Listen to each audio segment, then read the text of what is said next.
तो आज का हमारा टॉपिक है, टाइटल से आपने देखा होगा, additional domain controller ADC and replication.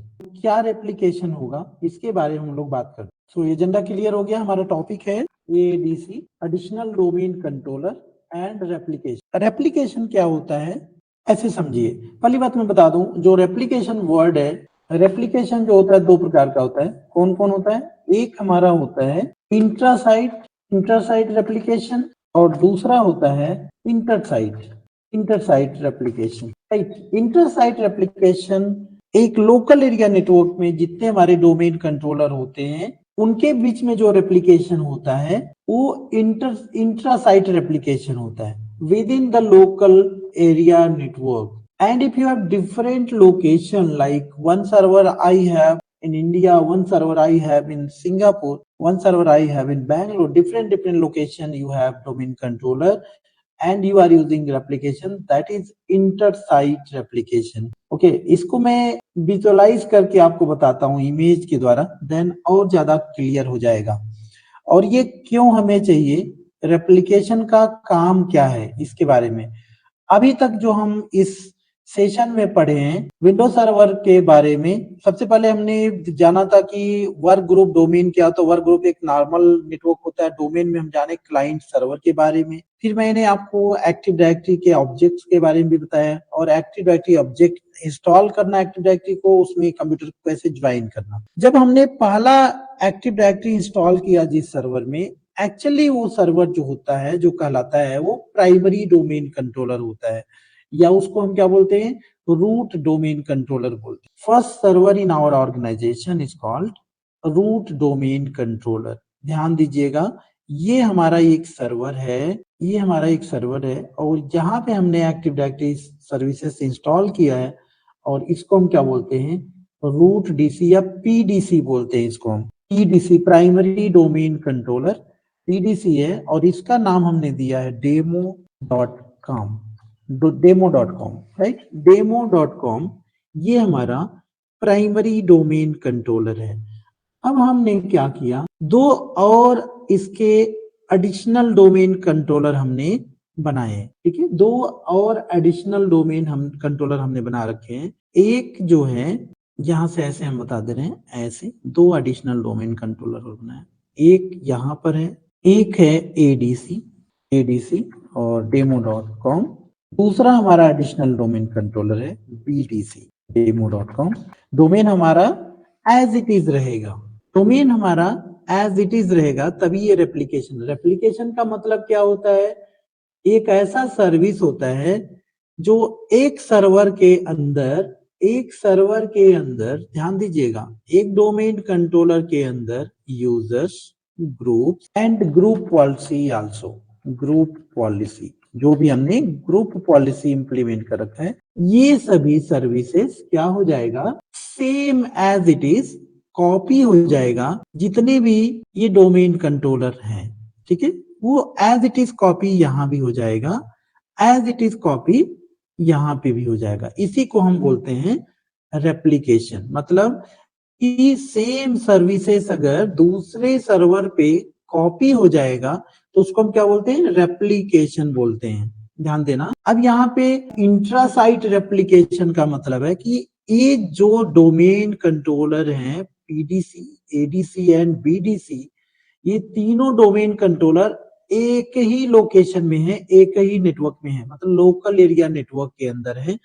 इसलिए इनको हम क्या बोलते हैं, intrasite replication. Replication is nothing but just like a failover का मतलब क्या है, क्यों इसको हमें बनाना है, कि अगर मान लो एक सर्वर फेल हो जाता है, अगर यहाँ पे जितने यूजर, अब क्या होगा इससे, जैसे हम बनाएंगे, मान लो अब कोई जरूरी नहीं यहाँ पे एडीसी और वीडीसी दोनों रहे, एक ही हो सकता है, डिपेंड करता है ऑर्गेनाइजेशन में कितना। क्यों हमें बनाना है, दो रीजन है इसके। एक रीजन तो ये, अगर हमने इसको बना रखा है, ये फेल ओवर जैसे काम करेगा। एक सर्वर अगर कोई फेल हो जाता है तो दूसरा हमारा एक्टिव हो जाएगा, हमारा सर्विसेज कंटिन्यू रहेगा। क्यों रहेगा, क्योंकि एज इट इज जो भी यूजर्स हमने यहाँ पे बनाए हैं वो यहाँ पे रेप्लिकेटेड है, यहाँ पे भी उसकी कॉपी रखी हुई है। अगर आपने दो सर्वर बना रखा, दो एडिशनल डोमेन कंट्रोलर बना रखा, तो वो कॉपी यहाँ भी रहेगी और यहाँ भी रहेगी। अगर मान लो आप अपने ऑर्गेनाइजेशन में केवल एक ही एडिशनल डोमेन कंट्रोलर बना रखा है, additional domain controller is nothing but backup domain controller आपका हो, ये बैकअप के लिए है। तो क्यों? क्योंकि एक अगर फेल हो जाता है तो उस केस में हमारी सारे एक्टिव डायरेक्टरी ऑब्जेक्ट यहाँ पे स्टोर रहेंगे। ध्यान देना, यहाँ पे एक्टिव डायरेक्टरी का रेप्लिकेशन हो रहा है, ना कि सर्विसेज का सभी। अगर हमने कोई दूसरे सर्विसेज कॉन्फ़िगर करके या डेटा कॉन्फ़िगर करके, वो रेप्लिकेशन नहीं होगा यहाँ पे। केवल डोमेन कंट्रोलर रेप्लिकेशन क्या है? केवल एक्टिव डायरेक्टरी रिलेटेड ऑब्जेक्ट्स की रेप्लिकेशन हो रही होगी अलॉन्ग विद ग्रुप पॉलिसी। तो यहाँ इसीलिए मैंने लिख दिया है क्या क्या, users, groups, ओयू and group policy, इसी की रेप्लिकेशन होगी। मतलब यहाँ पे जो भी हमने बना रखा वो एज इट इज यहाँ पे कॉपी हो जाएगी, एज इट इज यहाँ पे कॉपी हो जाएगी। तो that is called intra site replication. I hope आपको ये समझ में आएगा। Let me talk now inter site replication. तो ये तो हो गया, चलो एक हमारा यहाँ पे इंडिया में ये हमने बना रखा है एक लोकेशन में सभी, ठीक है।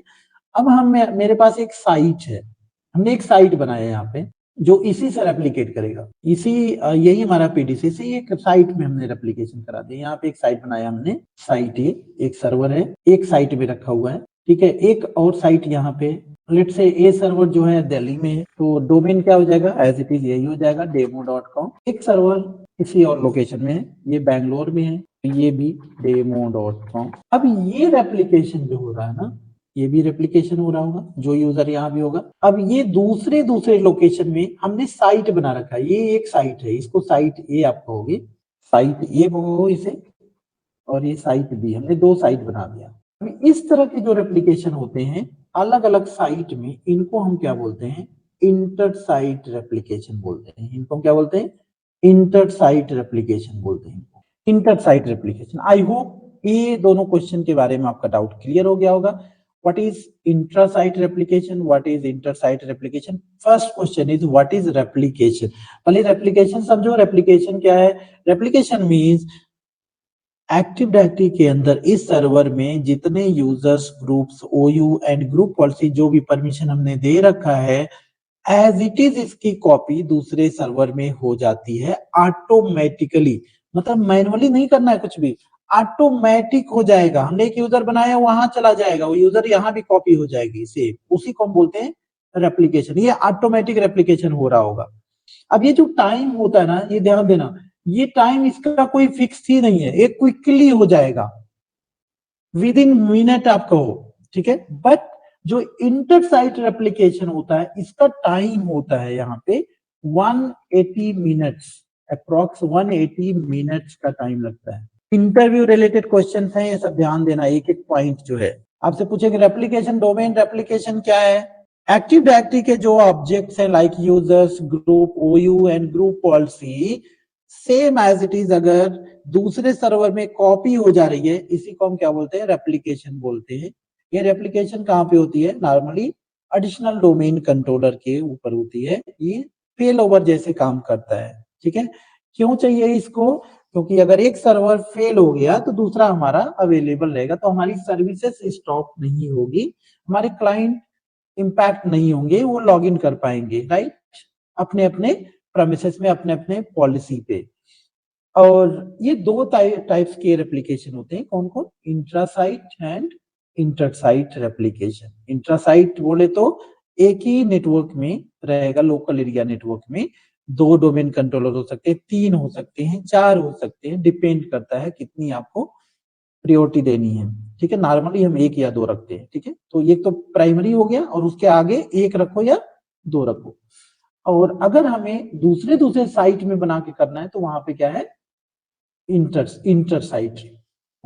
अब मैं यहाँ पे थोड़ा सा आप लोगों से क्वेश्चन ले लेता हूँ, आप में कोई डाउट है देन हम लोग आगे मूव करेंगे। हाँ जी, हाँ क्वेश्चन बताइए सर। हाँ जी सर, जैसे एक छोटी सी कंपनी होती है, उसमें जब नेटवर्किंग चल रही होती है तो वो बिना इंटरनेट के भी हो सकता है ना वहाँ पे, सर्वर और क्लाइंट के बीच में काम?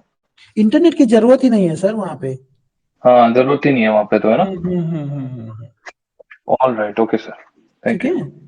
इंटरनेट की जरूरत कब पड़ेगी? देखिए मैं ये सिनेरियो बता दूं आपको, अभी तो मैं इस पे नहीं कुछ, ये तो क्लियर हो गया होगा सबका, है ना? हाँ, ये हो गया। देखिए इंटरनेट की जरूरत तब पड़ेगी जब इस ऑर्गेनाइजेशन को क्रॉस करेंगे, बाउंड्री क्रॉस करेंगे, मतलब दूसरी ब्रांचेस है या कहीं पे और है, ठीक है, तब हमें इंटरनली, तो इंटरनली अगर 10,000 कंप्यूटर भी हैं आपके पास तो आपस में वो कम्युनिकेट कर लेंगे, उसका कोई प्रॉब्लम ही नहीं है ना।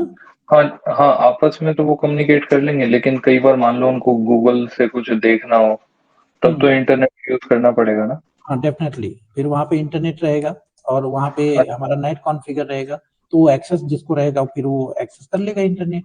और अगर इंटरनेट है फिर आपके पास, अगर हम वीपीएन यूज कर रहे हैं, चाहे दूसरा सर्वर है, दूसरा लोकेशन है, फिर हम वो करेंगे। हम वहां पे ध्यान दीजिए, जब हम कंपनी के अंदर हम यूज करते जो इंटरनेट, वो भी अपने अपने आईपी से करते हैं, प्राइवेट आईपी से करते हैं, वो ऐसे कॉन्फ़िगर रहता है, उसी के आईपी के द्वारा हम एक्सेस कर रहे होंगे इंटरनेट, ठीक है।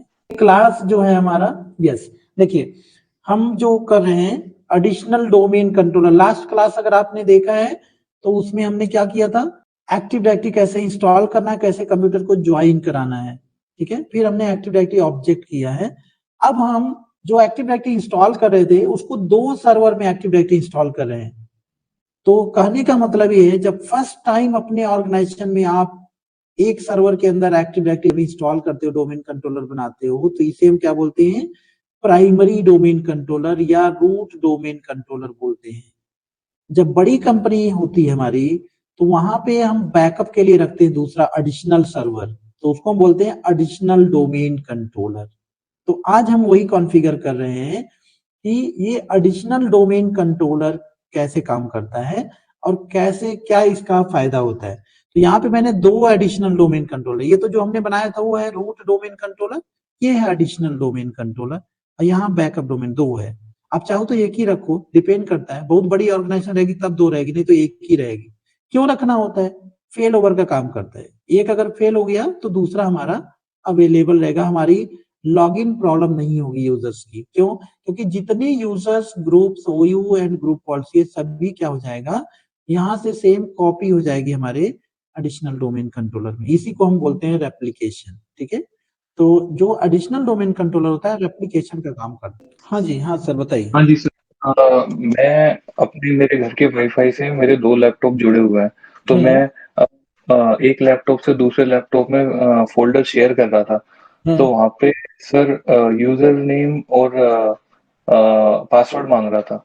हाँ, और लोकल एरिया में जब हम करते हैं ना, तो एक बार वो जानते हैं उसी का यूजर आईडी और पासवर्ड देना आपको, जिसमें से आप एक्सेस कर रहे हैं। तो मैं यही पूछना चाह रहा हूँ कि मैंने हर जगह ट्राई कर लिया ढूंढने का यूजर नेम और पासवर्ड का, वो यूजर नेम और पासवर्ड मिले नहीं मुझे। आप एक बार कोई कमांड वमांड बता सकते हो अच्छा, जिससे यूजर पता आईडी चल जाए? कौन सा विंडो यूज कर रहे हैं सर आप? सर मेरे पास विंडोज है, ये अपनी 11। कोई भी विंडो है, आप क्या करना है, कमांड देना है, रन में जाना है, 2-3 कमांड है, एक है COMP MGMT.MSC, ऐसे करेंगे ना तो यहाँ पे आ जाएगा लोकल यूजर एंड ग्रुप, देखिए यहाँ पे हाँ हाँ दिख रहा है।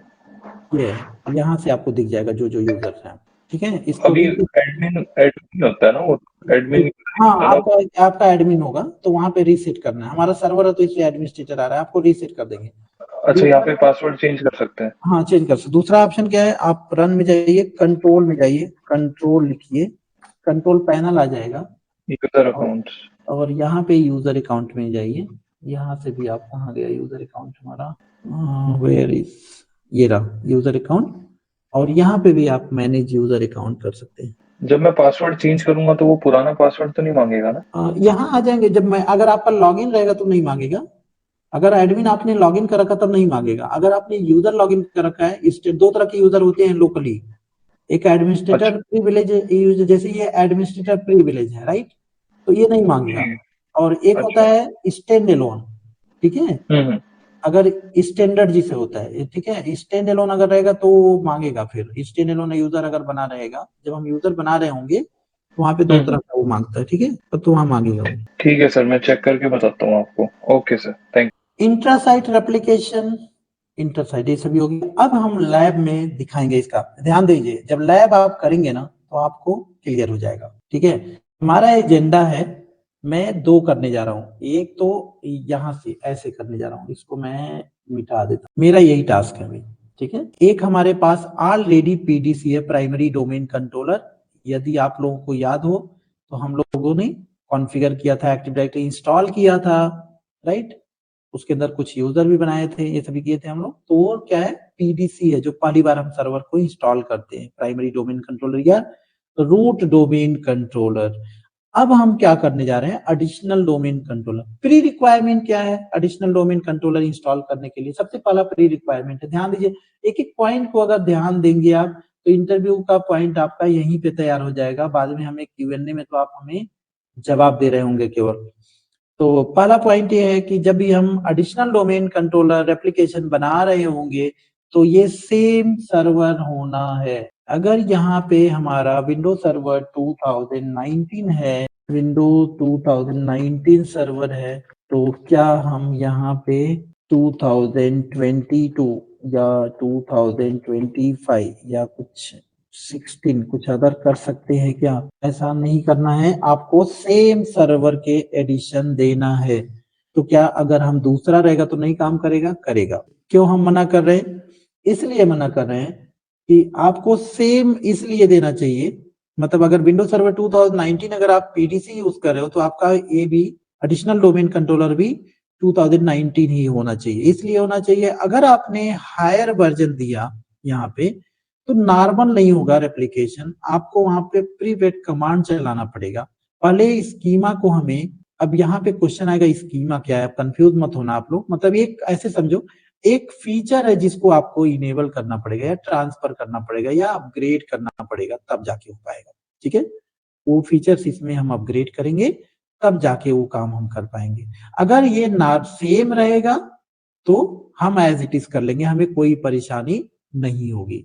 तो पहला रिक्वायरमेंट क्या है कि विंडोज सर्वर 2000 अगर 19 या अगर 16 यूज करें या 19, जो भी वर्जन आप यूज कर रहे हो पीडीसी में, वही वर्जन आपका एडीसी में होना चाहिए, तो आपको कोई दिक्कत नहीं आएगी।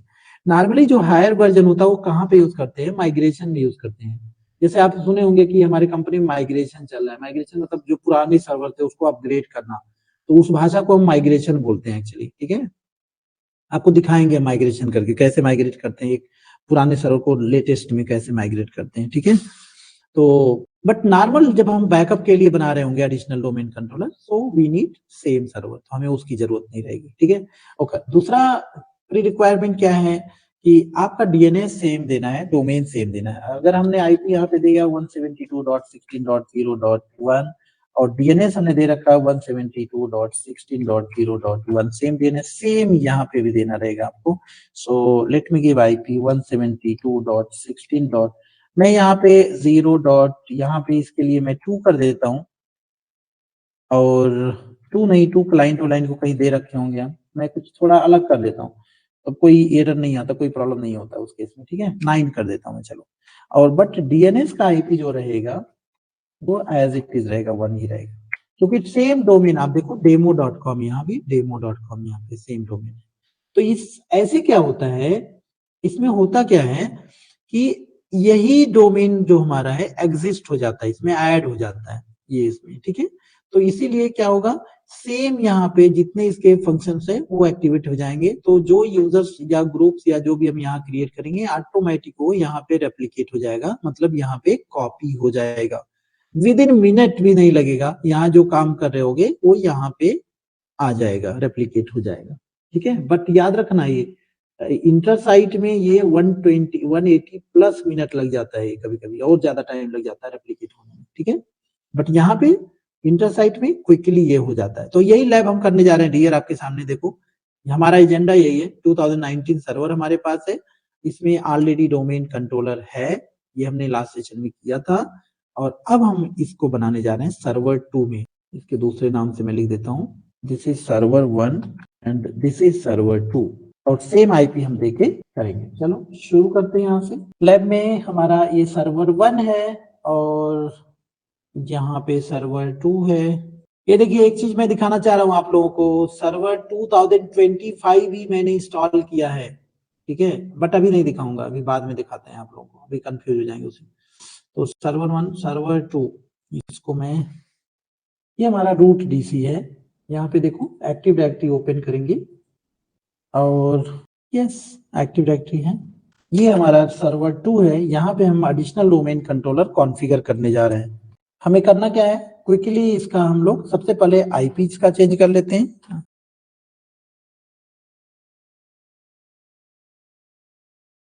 वन 172.16. इसको 9 में दे रहा हूँ एज इट इज, जो मैंने एजेंडा सेट किया है लैब का वही मैं करूंगा। 172.16.0.1 ये डीएनएस का आईपी हमारा है। और अब कम्युनिकेट करके देख लेते हैं कि कम्युनिकेशन हो रहा है सर्वर के बीच में या नहीं हो रहा है। तो पिंग 172.16.0.1 यहाँ से yes it is done. And यहाँ से भी देख लेते हैं सर्वर 1 से सर्वर 2 को पिंग 172.16.0.9। नहीं ये नहीं हो रहा है, दैट मीन्स यहाँ पे फायरवॉल हमें ऑफ करना पड़ेगा। firewall.cpl ये कमांड है फायरवॉल ऑफ करने के लिए, ठीक है। अभी हम देखेंगे ये कम्युनिकेशन हो रहा होगा, ये देखिए yes now is communication okay. तो ये डन, दोनों साइड कम्युनिकेशन हो रहा है। अभी आप देखना ये हमारा एज इट इज ये यहाँ पे भी आ जाएगा। उसके बाद हम यहाँ पे कोई यूजर बना रहे होंगे या कोई ओयू बना रहे होंगे और सेम हम देखेंगे वो ओयू यहाँ पे आ गया होगा। यहाँ पे जैसे हमने बना रखा देखो file and file server users, यहाँ पे बना हुआ रमेश करके फाइल सर्वर यूजर, ये वहां पे आ जाएगा, ठीक है। चलो क्या करना है, सबसे पहले करने के लिए हमें क्या करना है, दो यहाँ पे करना, पहले तो इंस्टॉल करना है एक्टिव डायरेक्टरी को। Let's install active directory domain services. Same normal जैसे एक्टिव डायरेक्टरी को इंस्टॉल करते हैं पहले सर्वर में वैसे ही करना रहेगा। बस जब हम प्रमोट कर रहे होंगे इसे ना, तब कुछ ऑप्शन पे ख्याल रखना है बस, और बाकी सब कुछ नहीं है, बहुत सिंपल सा स्टेप है। ये डन हो गया। अभी इसको प्रमोट करना है हमें, तो यहाँ पे नोटिफिकेशन में जाएंगे, प्रमोट करेंगे सेम नॉर्मल जैसे हम करते हैं ना। बट यहाँ पे ध्यान देना आप, नॉर्मली हम जब first time active directory install कर रहे थे, अगर वो क्लास को आपने देखा है और गेन किया तो वहां पे हमने क्या किया था, ऐड अ न्यू फॉरेस्ट मैंने किया था, यहाँ पे डोमेन का नाम लिखा राइट। तो अब यहाँ पे क्या करना है हमें, यहाँ पे हमें करना है add a domain controller, add a domain controller to an existing domain, क्योंकि हमारे पास ऑलरेडी एक डोमेन है। तो ये add a domain controller to an existing domain, already जो डोमेन हमारा है demo.com उसके अंदर इसको हमें ऐड कर देना है, ठीक है। तो first option you have to select here and यहाँ पे जो आपका डोमेन है उसको लिखना है, क्या हमारा डोमेन है demo.com, और यहां से आप सिलेक्ट करो इसे एडमिनिस्ट्रेटर। ये ऑथेंटिकेशन मांगेगा, आपको यहां से देना administrator@demo.com, उसका पासवर्ड देना है। अगर सही है कम्युनिकेशन तो यहाँ पे आ जाएगा आपका डोमेन, देखो आ गया demo.com, और जस्ट क्लिक, तो ये हमारा आ गया। अब यहाँ नेक्स्ट आ जाएगा, बस इसके अलावा कुछ भी नहीं, सेम एज इट इज जो हम लोग करते हैं वही करना है, नेक्स्ट करना है। अब यहाँ पे DSRM पासवर्ड आ जाएगा। ये रीड ओनली डोमेन कंट्रोलर, इसको हमें नहीं टिक करना, हम कर भी नहीं, यहाँ देखिए ये रीड ओनली हम नहीं बना रहे हैं, हम एडिशनल बना रहे हैं, ठीक है। तो DNS रहेगा, ग्लोबल कैटलॉग हम रहने देते हैं इसमें। ग्लोबल कैटलॉग क्या होता है इसके बारे में हम लोग बाद में जिक्र करेंगे, ठीक है। DNS क्या होता है इसके बारे में भी हम बाद में बात कर रहे होंगे। RODC क्या होता है इसका भी हम लैब कर रहे होंगे, डोंट वरी, ठीक है। यहाँ पे देखो साइट जो है, साइट अगर आता है तो यहाँ पे आता है वो, ठीक है। तो हमारा कोई साइट वाइट नहीं है तो बाय डिफॉल्ट रहने देंगे इसे हमें। और ये जो है ना यहाँ पे DSRM इसको दे देते हैं। जो लोग पहली बार सर्वर पढ़ रहे हैं, मैं जानता हूं, मैं समझ सकता हूं कि आपको थोड़ी सी दिक्कत आएगी समझने में, कंफ्यूजन होगी, ढेर सारे क्वेश्चन आपके दिमाग में घूम रहे होंगे। तो डोंट वरी, आप प्लीज आप टेंशन नहीं लेना है, आप टेंशन नहीं लेना है और बहुत ज्यादा रूमर्स माइंड में नहीं करना है, सब क्लियर हो जाएगा, ठीक है। एक बार में नहीं होगा, सेकेंड टाइम में होगा, लेकिन हो जाएगा। यहां से हम क्लिक करेंगे नेक्स्ट, क्लिक करेंगे नेक्स्ट, और ये कर रहा है रेप्लिकेशन किससे होना है, देखो यहाँ पे कह रहा है स्पेसिफाई एडिशनल रेप्लिकेशन ऑप्शन, तो किसे हमें करना है, कि हमारे पास तो सर्वर है तो हमारा सर्वर इसी से रेप्लिकेट कर रहा होगा, और क्लिक करना है नेक्स्ट। ये देखो डेटाबेस आ गया है ना, नेक्स्ट करना है, नेक्स्ट करना है एंड देन इंस्टॉल कर देना है। ये देखिए इंस्टॉल हो जाएगा और अब देखेंगे रेप्लिकेशन हो रहा होगा। तो अभी हमने जो यूजर बना रखा था देखिए, अब ये तो नया मैंने बनाया ना, लेकिन ऑलरेडी ये यूजर आपके उसमें होगा, देखना, ठीक है। ये OU एंड ये यूजर रमेश यहाँ पे रहेगा, मिलेगा। फिर हम कुछ नए यूजर बना के दिखाएंगे आपको, वो रेप्लिकेट हो जाएगा। देखो सेम आगे यहाँ पे सेम आ जाएगा, सेम डोमेन, सब कुछ एज इट इज आ जाएगा यहाँ पे। तो मैं एक्टिव डायरेक्टरी को ओपन करूंगा यहाँ पे, open active directory users and computers, file and file server users Ramesh, देखिए यहाँ पे आ गया, राइट। ये कहाँ पे हम देख रहे हैं, ये हम कहाँ दे रखे हैं, सर्वर 2 में अभी हमने बनाया, देखिए आ गया। सर्वर 1 में हम चलते हैं और क्रिएट करेंगे कुछ और यूजर्स को, ध्यान देना। और इसके अलावा मैं कोई जितना है इतना यहाँ पे है अभी, right. Now I am going to create OU, just right click and click new OU। यहाँ पे मैं लिखता हूँ ICNT कॉलेज, एक मैंने OU बना दिया ICNT कॉलेज, और एक OU बना दिया, राइट क्लिक न्यू OU, एक बना दिया ICNT ज्ञान, 2 OU बना दिया हमने, एक OU में एक यूजर बना लेते हैं। ध्यान देना, किसी भी ऑर्गेनाइजेशनल यूनिट में किसी भी, और ऐसा मत सोचना यूजर 1 हमने इस ऑर्गेनाइजेशनल यूनिट में बनाया तो यूजर 1 दूसरे में बनाना, नहीं, पूरे डोमेन एनवायरनमेंट में सेम यूजर दोबारा नहीं बनेगा उस नेम से, ये ध्यान देना, यूनिक रहेगा।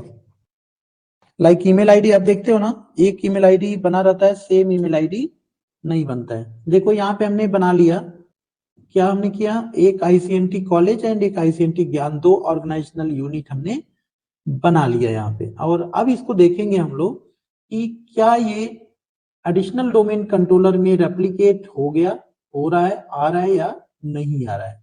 तो जस्ट रिफ्रेश कर लीजिए यहाँ पे सर्वर को, और कुछ समय में हम देख लेते हैं इनको, आ जाएगा भी।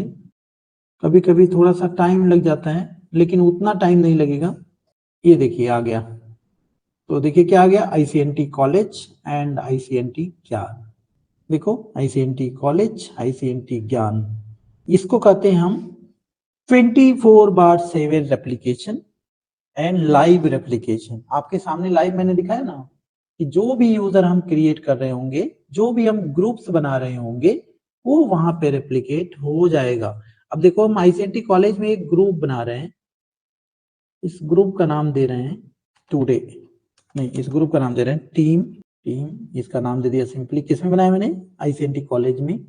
और जाके देख लेते हैं क्या ICNT कॉलेज में टीम आया, अभी नहीं आया, रिफ्रेश करिए, रिफ्रेश करिए, थोड़ा सा टाइम लग जाता है, आएगा जरूर। ये देखो आ गया टीम 1, राइट।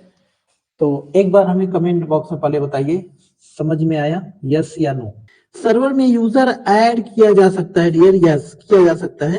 अच्छा, अब मैं एक चीज बताऊं यहाँ पे, कि जो रेप्लिकेशन होता है ना, इसकी रेस्पॉन्सिबिलिटी कौन लेता है और पूरे इन्वायरमेंट को कौन मैनेज करता है, इसके बारे में ज्यादा डिस्कस नहीं करेंगे उस पर, डोंट वरी, ठीक है, थोड़ी सी डिस्कस करेंगे उस पर। बस ये देखो क्या होता है, उसको हम बोलते हैं, ये जो टास्क, ये तो देख लिया आपने, रेप्लिकेशन हो रहा है, लाइव रेप्लिकेशन है और क्विकली हो रहा है ना।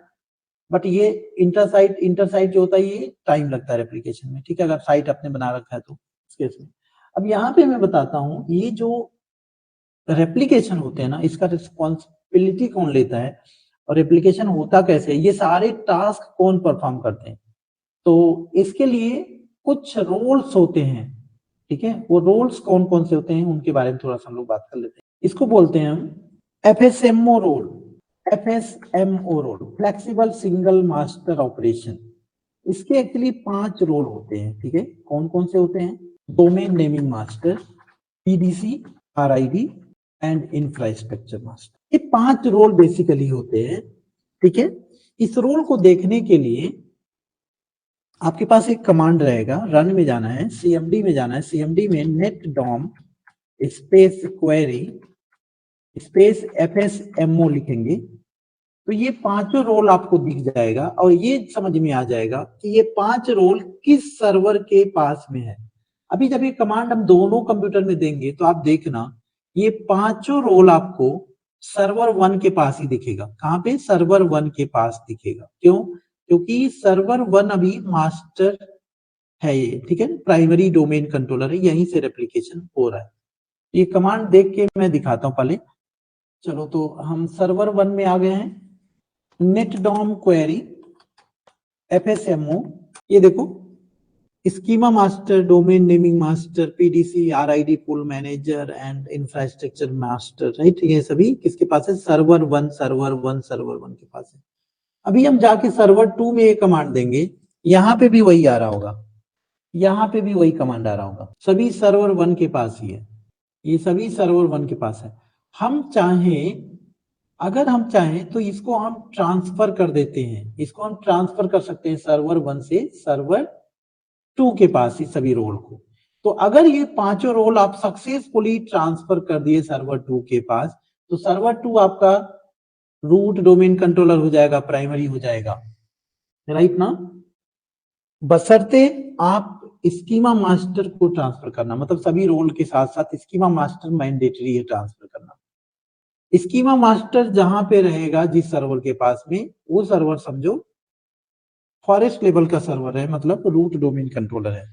अगर आपके एनवायरमेंट में 20 सर्वर है तो एक ही सर्वर के पास में स्कीमा मास्टर रहेगा। पूरे एनवायरमेंट में केवल एक ही स्कीमा मास्टर होता है और एक मास्टर ग्लोबल कैटलॉग होता है, बाकी सभी में 3 रोल। एक्चुअली ये जो रोल हैं इनको 2 पार्ट्स में डिवाइड किया गया है, एक फॉरेस्ट लेवल रोल और एक डोमेन लेवल। तो ये जो होता है, ये ऊपर के दोनों, ये फॉरेस्ट लेवल है और ये तीनों डोमेन लेवल है, ठीक है। ये सभी के पास रेप्लिकेट हो जाए, बट ये दोनों फॉरेस्ट लेवल होता है, ठीक है। इसको हम इसके बारे में और बढ़िया से जिक्र कर रहे होंगे हम लोग, एफएसएमओ के बारे में और अच्छे तरह से हम लोग जानेंगे, एक एक रोल के बारे में, इसके बारे में। स्कीमा मास्टर का काम क्या है? बस ये समझो, पूरे एनवायरमेंट की डिजाइन करने, ये एक आर्किटेक्ट है, मतलब पूरा स्ट्रक्चर, यूजर ग्रुप कहाँ पे बना है, कहाँ पे इसको रखा गया, सारा स्ट्रक्चर कौन देखेगा? स्कीमा मास्टर देखेगा।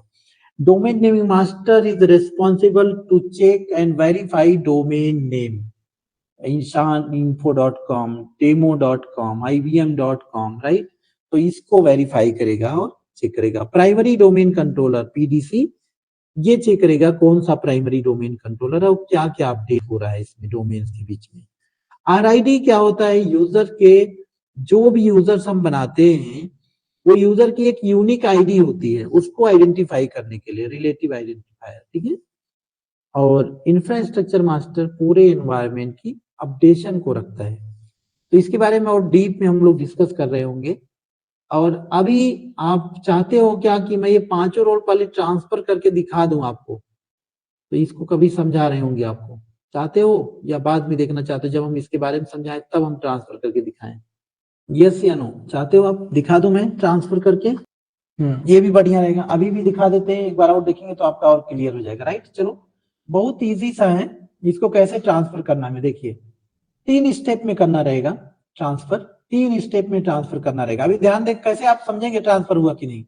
अभी देखो, जो सर्वर 1 है ना, अगर हम यहाँ पे ट्रांसफर कर देंगे इसको यहाँ पे, तो ये सर्वर 2 हो जाएगा, जितना है ना सभी सर्वर 2 हो जाएगा। तो 3 स्टेप में इसको हम ट्रांसफर कर रहे होंगे। पहले स्टेप में एक बार में ये 3 रोल होगा, कौन कौन? PDC, RID and infrastructure. एक स्टेप में डोमेन नेमिंग मास्टर होगा और एक स्टेप में स्कीमा मास्टर होगा, मतलब 3 स्टेप में हमें करना पड़ेगा ट्रांसफर। तो चलो एक एक स्टेप को हम लोग कर लेते हैं। चलो, हम कहाँ जाना है ट्रांसफर करने के लिए? रूट डोमेन कंट्रोलर में आना है। रूट डोमेन कंट्रोलर में क्या करना है, इसको मैं क्लोज कर देता हूं, चाहे मिनिमाइज कर दो, और सर्वर मैनेजर को ओपन करना है। और यहाँ पे कहाँ जाना है? टूल्स में जाना है। ध्यान देना, टूल्स में जाकर active directory users and computers में आना है। और ऊपर में देखो ये ऑप्शन एक्टिव डायरेक्टरी, इस पे ये है ना, इस पे क्या करना है? राइट क्लिक करना है और चेंज डोमेन कंट्रोलर करना है। एकदम ऊपर वाले, ध्यान देना, डोमेन पे नहीं कर रहा हूं मैं, ऊपर में यहाँ राइट क्लिक करना है, चेंज डोमेन कंट्रोलर। ये क्या लिखा है यहाँ पे देखिए यहाँ देखिए, active directory users and computers है ना, सर्वर 1 demo.com है, इस पे राइट क्लिक करना है, चेंज डोमेन कंट्रोलर। और कहाँ चेंज करना चाहते हैं हम? सर्वर 2 पे करना चाहते हैं। देखो यहाँ दोनों सर्वर हैं और यहाँ से कर दो ओके, डन। ओके, अब क्या करना है? राइट क्लिक करो यहाँ पे, इस पे डोमेन पे राइट क्लिक करो और यहाँ पे एक ऑप्शन आएगा ऑपरेशन मास्टर। जैसे हम क्लिक करेंगे ऑपरेशन मास्टर पे, ये तीनों ऑप्शन आ जाएंगे आपके पास। आरआईडी आ जाएगा, पीडीसी आ जाएगा और इंफ्रास्ट्रक्चर। सो नाउ RID, यहाँ देखो सर्वर 1 सर्वर 2 चेंज करो तो ये सर्वर 2 के पास, yes yes done. Now click on PDC, same like change, click yes, okay done. Infrastructure same change, yes okay done. तो ये तीनों role, these 3 row now transfer to server 2। now proof के साथ देख सकते हैं इसको। चलो यहाँ पे जाओ, सर्वर 2 में मैं हूं अभी, यहाँ पे क्लिक करिए और आप देखोगे, ये देखो PDC RID and infrastructure now is a transfer to server 2, right. यहाँ पे भी जब हम क्लिक करेंगे CMD में जाके देखेंगे तो यहाँ पे भी तीनों रोल आपको दिख रहा होगा सर्वर 2 के पास। देखो सर्वर 2 के पास आ गया, बट ये schema master and domain naming master still is with server 1, right. तो अब नेक्स्ट स्टेप में हमें क्या करना है, डोमेन नेमिंग मास्टर को ट्रांसफर करना है। तो रूट सर्वर पे आ गए हम और फिर से जाना टूल्स में और अब की बार जाना हमें active directory domain and trust option पे। यहाँ देखो active directory domain and trust, इस पे क्लिक करना है और सेम टॉप वाले top of the this screen क्या है, एक्टिवेट डोमेन ट्रस्ट, इस पे राइट क्लिक करो, चेंज डोमेन कंट्रोलर और चेंज करना किस पे, 2 पर, ओके कर दो। और फिर से आप यहाँ पे राइट क्लिक करो और यहाँ पे ऑप्शन मिलेगा ऑपरेशन मास्टर का, यहाँ डोमेन नेमिंग मास्टर, देखो domain naming master, right, change. लो भाई ये भी चेंज हो गया। Now all change this 3, right. अब इसको भी देख लेते हैं एक बार अपडेट हुआ क्या है। तो डोमेन नेमिंग मास्टर भी आ गया, देखिए सर्वर 2 के पास में अब, राइट। अब लास्ट में बचा हमारा क्या, स्कीमा मास्टर। तो स्कीमा मास्टर को भी हम लोग ट्रांसफर करते हैं। देखो स्कीमा मास्टर को हम ट्रांसफर करते हैं। स्कीमा मास्टर को ट्रांसफर करने के लिए हमें क्या करना है, रन में जाना है, रन में जाना है, टाइप करना है MMC माइक्रोसॉफ्ट मैनेजमेंट कंसोल में जाना है और यहां से कोई भी फीचर को हम ओपन कर सकते हैं। फाइल में जाओ, ऐड रिमूव स्नैप इन में जाओ और यहां से आपको दिख जाएगा स्कीमा मास्टर, बट अभी अनफॉर्चुनेटली दिख नहीं रहा हमें, है ना। यहाँ देखिए दिख नहीं रहा, अभी ये छिपा हुआ है। तो इसको ओपन करने के लिए हमें एक कमांड रन करना पड़ेगा, 32 स्पेस mmgmt.dll। ओ राइट, एकदम सही कमांड दिया यार, इंपोर्ट हो गया, चलो डन। ये कमांड है, देख लीजिए, जब स्कीमा छिपा रहता है उसको वापस लाने के लिए कमांड है REGSVR32 स्पेस देना SCHMGMT, मतलब स्कीमा मैनेजमेंट .dll, इसको हम इंपोर्ट कर लेंगे। अब ये इसमें आ गए होंगे, मतलब जो छिपा ऊपर रहेगा उनको हम पकड़ लेंगे यहाँ से। देखो कहाँ से, फिर से जाओ, कहाँ, MMC में जाना है, रन में जाके देखो कहाँ से, फिर से रन में जाओ, MMC में जाओ और कहाँ जाना है, फाइल में जाओ, ऐड रिमूव स्नैप इन और यहाँ पे आपको मिल जाएगा स्कीमा मास्टर जो छिपे थे कहीं पे। तो यहाँ देखो स्कीमा आ गया, तो यहाँ से ऐड कर लो, आ गया स्कीमा हमारा, राइट। स्पेस सेम अब वही काम कर लेना, राइट क्लिक करो, चेंज डोमेन कंट्रोलर और सर्वर 2। अब फिर से राइट क्लिक करो, operation master and now it is change to server, done हो गया। कमांड देके देख लेते हैं, यस देखिए 5 रोल यहाँ पे आ गया। Now this server 2 is root domain controller, पासा ही पलट दिया, देखो अब ये एडिशनल हो गया और ये रूट डोमेन कंट्रोलर हो गया, ठीक है। So thank you so much all of you.